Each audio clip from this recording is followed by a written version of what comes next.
ঢাকা চট্টগ্রাম মহাসড়কের চিত্র এখন অনেকটাই স্বাভাবিক। পণ্য পরিবহন থেকে শুরু করে গণপরিবহন সব ধরনের পরিবহনেরই কিন্তু সড়কে চাপ রয়েছে। আমরা ঢাকা চট্টগ্রাম মহাসড়কের মহিপালের বাস টার্মিনালগুলোতে গিয়েছি, সেখানে আমরা যেটি দেখেছি যে দূরপাল্লার যেসব বাস আছে সেগুলো কিন্তু ছেড়ে গিয়েছে। মহিপালে কয়েকজন যাত্রীর সাথে আমরা কথা বলেছি, তারা আমাদেরকে যেমনটি জানিয়েছেন যে অনেকটা নির্বিঘ্নে কিন্তু তারা এক জায়গা থেকে অন্য জায়গায় যাতায়াত করছেন। এছাড়াও আমরা কথা বলেছি শহরের খাজুরিয়ার মাছের আড়ত এবং শহরের দাঁতপুলের সবজির আড়ত এবং বড়বাজারের যেসব পণ্যের আড়ত রয়েছে, পণ্যের আড়তের মালিক এবং সংশ্লিষ্টদের সাথে। তারা আমাদেরকে যেমনটি বলেছেন, গত কয়েকদিন দেশে যে অস্থিতিশীল পরিস্থিতি ছিল, যার কারণে পণ্য পরিবহনে তাদের সমস্যা হচ্ছিল, সেই সমস্যাটা কেটে উঠেছে অনেকটাই। এখন কথা বলেছি পণ্য পরিবহন এবং গণপরিবহনের যেসব চালক রয়েছে, চালকদের সাথে। চালকরা আমাদেরকে যেমনটি জানিয়েছেন যে বিভিন্ন এলাকায় কিন্তু সেনাবাহিনীর ট্রল রয়েছে,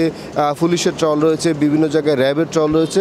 আইনশৃঙ্খলা বাহিনীর যে কড়া নজরদারি, এই নজরদারিতে কিন্তু তাদের যে চলাচল এটি অনেকটাই নির্বিঘ্ন হয়েছে। যে সংকট ছিল সেটির কিন্তু উত্তরণ হয়েছে। তো এই ছিল ফেনীর থেকে আমার কাছে আজকে গণপরিবহন এবং পণ্য পরিবহনের চলাচলের সর্বশেষ।